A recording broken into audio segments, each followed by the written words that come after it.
Hello, everyone. Thank you for joining us today for the final webinar in our Design the New Normal series. My name is Kushpal. I'm a program manager at Point A, and today my colleague Julia will be taking you through the webinar.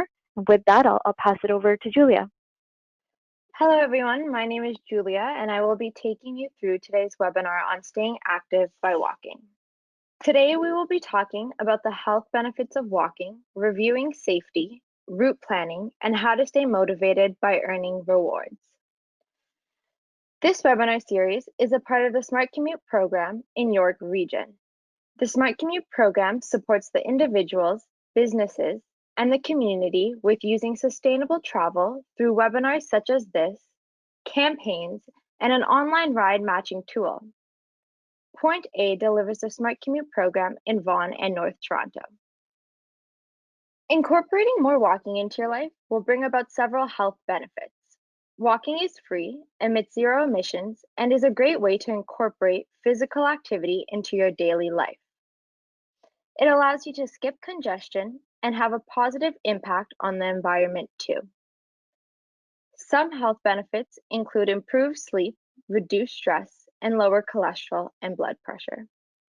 There are so many health benefits to walking, both physical and mental. To achieve health benefits, try to walk in bouts of 10 minutes or more.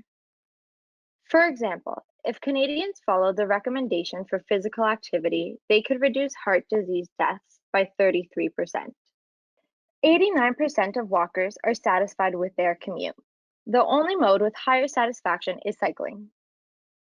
Walking to work also provides a great opportunity to do other things, like listen to podcasts, run errands, or just enjoy being outside.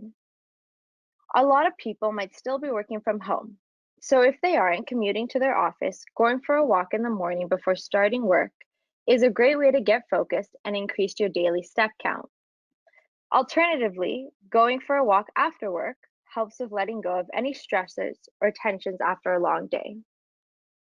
Many of our daily trips are well within walking distance, about 0 to 5 kilometers.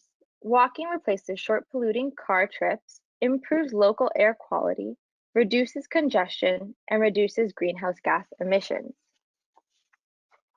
We all know that congestion in York Region is a big problem. When you walk instead of drive, you help to take cars off the road, helping our communities to move more efficiently and improving the environment.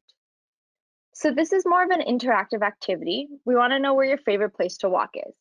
Please take a moment to log into menti.com and type in the code mentioned. You can access this through your computer, cell phone, or tablet. Once you've logged on successfully, feel free to type in as many answers as you'd like.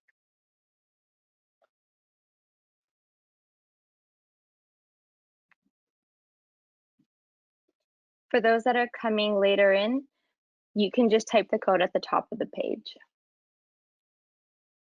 Feel free to continue adding more. But as we can see, there are a lot of great places to walk. I hope you can find some inspiration in the answers, and I encourage you to try walking in one of the new places mentioned. It's important to stay safe. When you're walking, make sure you can be seen and wear appropriate clothing for the weather. Ways to ensure you're seen include wearing reflective or lighter clothing when walking at night and always crossing at designated crosswalks or intersections. Remember to always stay alert and be aware of your surroundings. Planning your trip can ensure safety and comfort. There are many resources available for walking on the York Region website. Great places to go walking are conservation areas such as Mill Dam Conservation Park in Markham, Oak Ridges Corridor Conservation Reserve in Richmond Hill, or Board Conservation Park in Vaughan. During the colder months, consider walking indoors in community centers or malls if permitted. If you're walking, strolling, jogging, or cycling on Highway 7 West and Woodbridge, there is a new multi-use path in the center of the road to get you across the bridge over Highway 400. So here we have two route examples. On the left, we have the Union Valley Lands Trail in Markham, a 5-kilometer trail that starts and ends on 16th Avenue between Village Parkway and Kennedy Road. On the right, we have the Bartley Smith Greenway Trail in Vaughan, a 11.7-kilometer trail that begins on Langstaff Road between Keele Street and North Rivermead Road and ends on Steele Avenue just east of Dufferin Street. These are great examples for trails that anyone can walk. Additional to the routes displayed, some municipalities will participate in closing major roads to vehicles in attempts to promote active travel. For example, Enterprise Boulevard will be closed to all vehicle traffic from Andre de Grasse Street to Main Street, Unionville on Sundays and statutory holidays. The closure will take effect at 9 p.m. the day before and will end at 9 p.m. the day of the closure. You can visit your municipality's official website to see if there are any initiatives to promote active travel. TripLinks is the official trip planner and one-stop transportation information resource for the GTHA. Enter your start and end points and it will find the best route for you. The best part is that you can customize your trip plan using a variety of preferences, including walking distance and speed. This allows you to easily incorporate more walking into your commute. Set the distance you're willing to walk and your walking speed, and TripLinks will find the best option for you. Once you start walking, it's important to stay motivated and keep going. Set some goals and keep track of how you're doing. There are a lot of other apps out there too that can help, and we'll go over some today. Most smartphones have step counters, or you can buy activity tracker like a Fitbit. Challenge yourself to do the recommended 10,000 steps a day. Gradually increase the distance, speed, and time as you progress. As you see greater progression in your weekly walking, you will be more likely to maintain good walking habits as it provides high satisfaction. So to help you stay motivated and see your progress, there is a variety of trackers and apps available. Most smartphones have health apps and fitness trackers that count steps. Common trackers include Fitbit, which provide customized options for older adults, or trackers that you simply clip onto your clothes when you go walking, such as the one on the right by Ozo Fitness.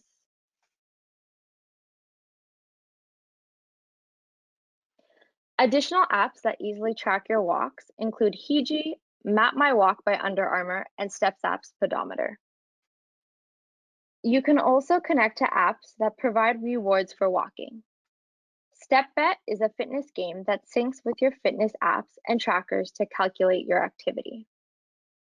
You can bet on yourself to meet your personalized step goals during a game each week.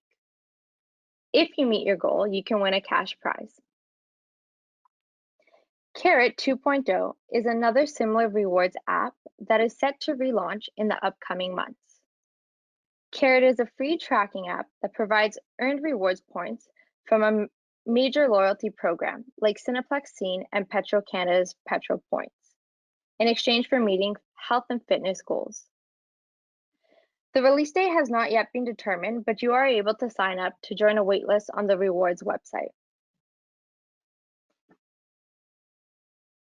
Now, Krishpal will rejoin us and we'll open the floor to any questions.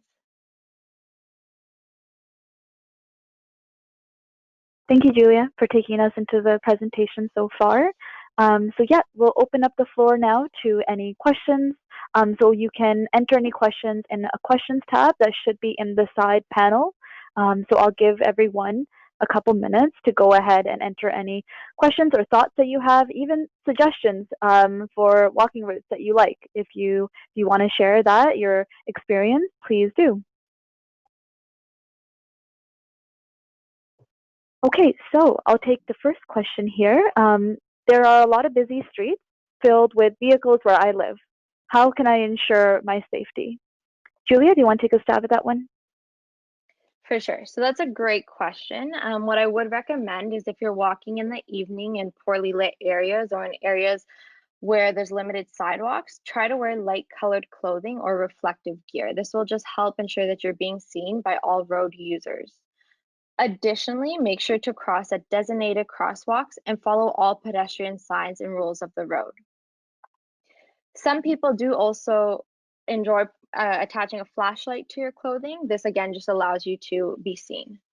And pay attention while you're walking. That's the number one important rule. Avoid looking down at your phone or listening to music too loud, just so that you're able to see and hear everything happening around you. Thanks, Julia. Yeah, and I would add that going out walking with someone can also be a good way to ensure safety, and of course, it can make the walk more enjoyable as well. The second question here, I want to incorporate walking into my daily life, but none of my local grocery stores or shops are in accessible walking distance. What can I do? So I Julie? think it's a very I think this is a very common situation living in more residential or suburban areas. And what I would recommend is try parking halfway to your closest grocery store. Make sure you have enough walking space that you can walk with groceries and you won't get tired. This will just allow you to incorporate walking halfway while also being able to drive there. That's great advice, yes. And I would add that you could also, if you prefer not to drive or are unable to drive, incorporating transit into a walking trip can make a lot of locations and destinations much more accessible. You can take transit for part of the distance and then hop off and then walk maybe the last two stops or the first couple of stops. I have another question here. I want my kids to feel safe walking. How can I ensure walking safety with my children? So I think this is definitely an important question, and I would recommend just teaching them first off the rules of the road. So staying to the side of the road or walking as far away from traffic as possible, taking extra care on roadways that have no curbs or watching out for blind corners. I think that's crucial. And the number one rule is to look both ways while crossing, something we've all learned. Additionally to that, I would just teach them not to fear the road, but to understand it's just shared space, and we must do our duty to maintain everyone's safety. Thanks, Julia. Um, so I know you mentioned conservation areas in the presentation, but we have a question here. What are additional conservation areas that you would recommend for walking? Yeah, for sure. So as mentioned, we said the Mill Dam Conservation Park in Markham, or Oak Ridges Corridor Conservation Reserve in Richmond Hill, or Board Conservation Park in Vaughan. Additional to those, I would say Shepherd's Bush Conservation Park in Aurora, mm, Rogers Reservoir Conservation Area in Newmarket, Bruce Mill Park in Stouffville, and Nashville Conservation Reserve in Vaughan. I know there are plenty of other conservation areas. They're very easy to find on Google as well. Awesome, thank you. Um, so another question I'll take. Living in Ontario, our climate doesn't permit for accessible walking all year round. How would you recommend maintaining weekly walking during the colder months? Well, winter walking is definitely a very common activity for us Canadians. So you could try walking during the winter, but I would try staying in the sun. So try walking during the day instead of the night where it permits for a little bit of a warmer weather. And also make sure you're dressing appropriately. So wearing multiple layers, hats, gloves, you don't want to get too cold. But if walking outside in the winter doesn't seem to be your cup of tea, I would recommend walking in community centers like an indoor walking range or malls if it is permitted or allowed. Lastly, if you don't want to go outside whatsoever, I would recommend doing circuits inside your house. So walking from your bedroom to your kitchen and doing 10 jumping jacks, or walking from your kitchen to your washroom and doing 3 push-ups. This will just incorporate a more active daily routine. Awesome. Thanks, Julia. And I think for anyone traveling downtown Toronto, there are some transit routes that are underground. And so getting off the stop early, you could walk an underground pathway to get a little bit of extra walking in if you plan on going into Toronto. So just actually backtracking, we do have a question here going back to those conservation areas. Someone's asked if there's a PDF of the list of parks that Julia, you mentioned.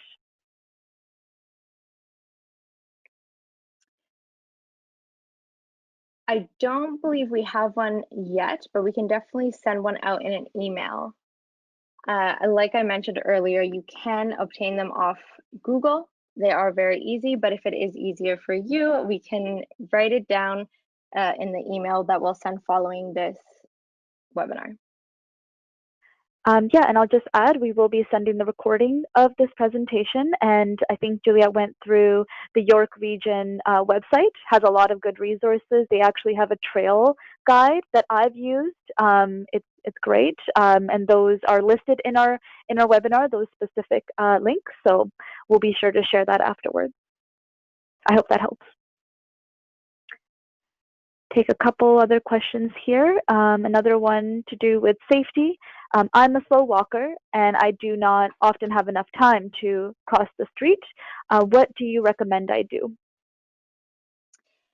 So I know this tends to be an issue for all of us who like to enjoy nature and we like to walk at a slower rate. But I would recommend pushing the pedestrian button and waiting for a new walking person indication.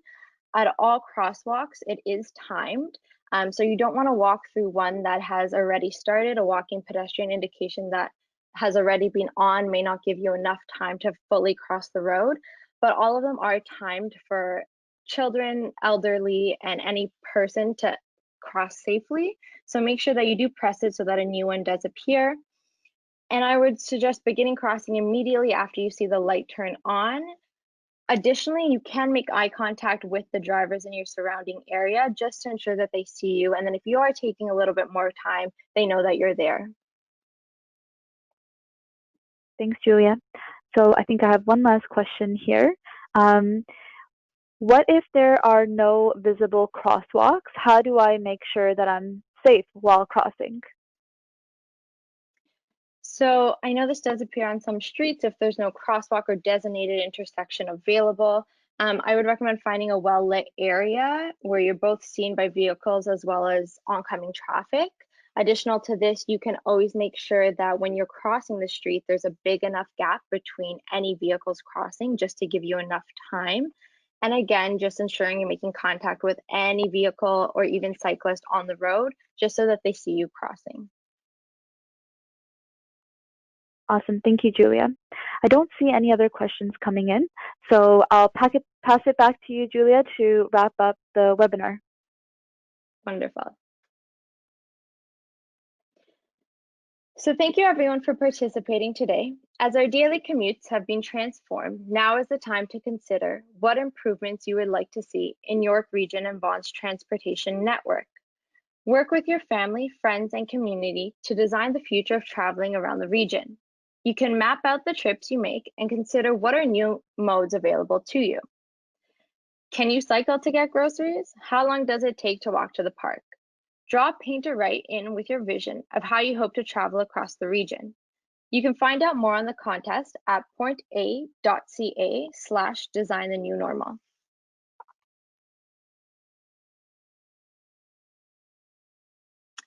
So like Kushpal had mentioned, a link to this recording will be sent out after today in the email. That you can also find a link to the trivia game that everyone can participate in for a chance to win $20 Amazon gift card, e-gift card.